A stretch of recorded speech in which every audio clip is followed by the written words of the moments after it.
Part 2. How to think like an unhappy person. I am more and more convinced that our happiness or our unhappiness depends far more on the way we meet the events of life than on the nature of those events themselves. Wilhelm von Humboldt. Men are disturbed not by things, but by the view which they take of them. Epictetus. It's easy to imagine that our emotions, including misery, are produced by the circumstances in which we find ourselves. The phone rings, and we feel anxious. The bills drop through the mail slot, and we feel discouraged. If we failed to notice the phone or the mail, however, we would not have either of these reactions. Although we cultivate a convincing illusion of the real world, we really have only a passing familiarity with it. Our emotions and our behavior depend not on the events of our lives, but on our perception and evaluation of those events. We do not stand on a hilltop with an unobstructed view of the real world. Instead, we spend our entire lives in a cinema, one with multiple screens lining the walls. One screen shows a series of historical dramas, reminiscing about our own past.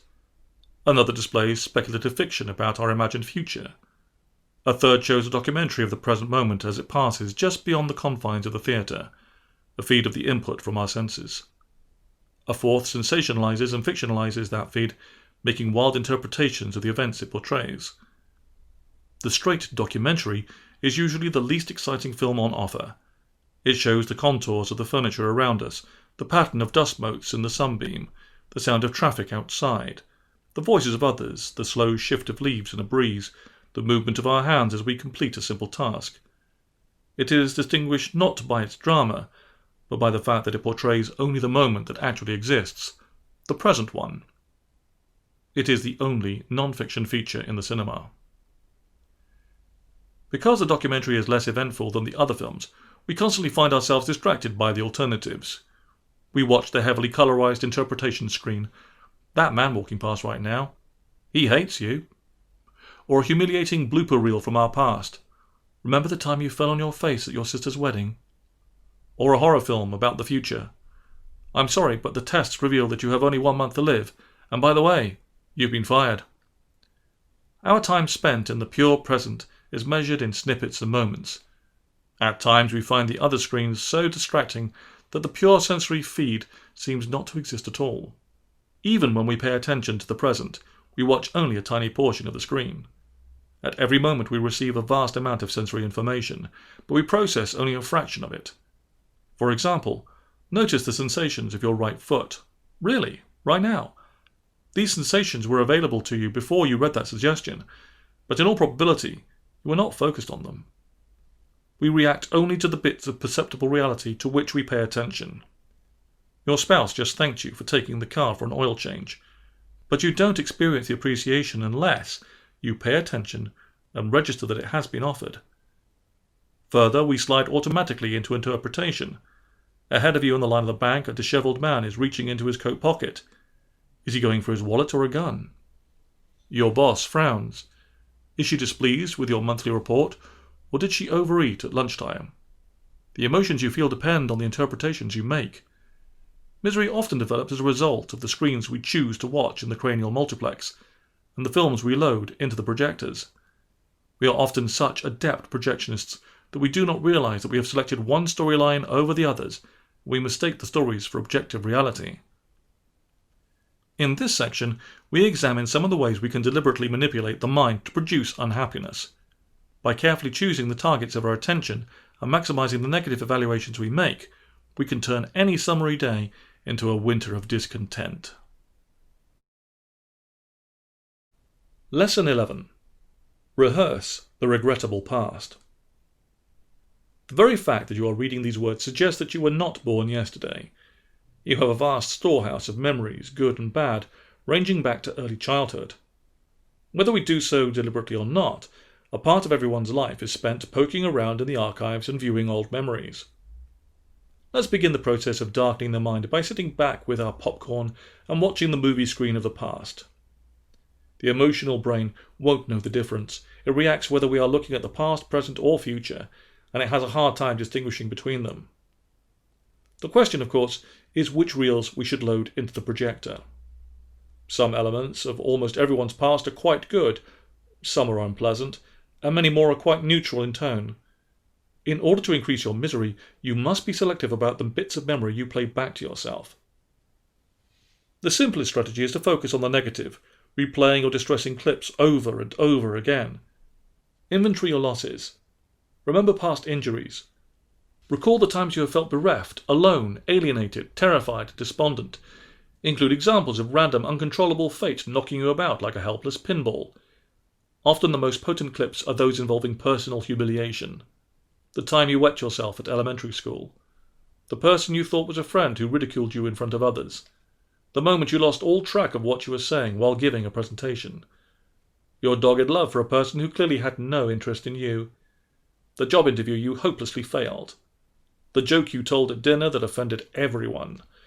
The partner who laughed at you in bed. The more you play these, the brighter and more vivid they get, and the stronger their link to your gut becomes. Don't leave them as simple, unconnected memories. Create a narrative of your life to make sense of them. Group them into themes and write a story. Most people easily have enough material for a full-length feature along the lines of, "I am incompetent. My biography is a history of mistakes." Or, "No matter how hard I try, eventually everyone abandons me." Or, "Catastrophe comes without warning, and I lie helpless in its path." None of these stories is entirely fictional. Let's face it, you really are incompetent at many things. People really have abandoned you. Uncontrollable things really have happened. Reassure yourself that you are not making these stories up. You have receipts, photo albums, and scars to prove them. The fact that you remain standing despite all these unwelcome events must be ignored. You must not take your history of adversity as a tale of survival or resilience, but as one of defeat. Snuff any hint of pride at what you have lived through. Dwell instead on the damage, the irreparable damage, that these events have wrought upon your person and your psyche. To strengthen the narrative, ensure that you focus on events that prove your thesis. Neglect the fact that despite failing calculus, you are good at car repair. Forget that, despite the distracted absence of your father, you have an aunt who doted upon you. Highlight the car accident that injured you, and leave unrehearsed the memory of the birth of your child. You need not flush away all of your positive memories, however. Dante suggested, "There is no greater sorrow than recalling your happy days in a time of misery." You can use the positive memories to contrast the golden past with the drab present. Dwell on how wonderful that old bohemian apartment of yours was, or that relationship, that job, that city, that sparkling, halcyon time in your life, and remind yourself that it is now over. You have lost it forever. Ignore any positive aspects of your current life, your nicer home, your improved bank balance, the knowledge that you did, in fact, survive past 30, that were absent in the romanticized past. You can also disqualify and thereby erase your good memories. You have fond recollections of your first love, but with the darkness of hindsight, you can see it was always doomed, and that what you thought was love was really a delusion on your part. You truly enjoyed rock climbing in your 20s, but now you realize what idiots you and your friends were, and how close you came to disaster. You got that award at work a few years ago, but it's now clear that they were just setting you up to take on a futile project that has since made your life hell. What you thought was happiness was a mistake. Your misery has, all along, been the truth. Ensure that you do not engage in this reinterpretation process with negative memories. We often discover that events that seemed awful at the time were necessary in order for positive developments that followed. The breakup of that relationship tore your heart out, but you now know that it would never have worked anyway, and that you needed to be single to meet, the following year, the person you have been with ever since. Your cycling injury was severe and painful, but without it, you would never have found your calling in the field of traffic safety. Realizing that the disappointments and disasters of the past were necessary for you to be the person you are today serves only to lessen their sting. You want the venom to be as potent as possible.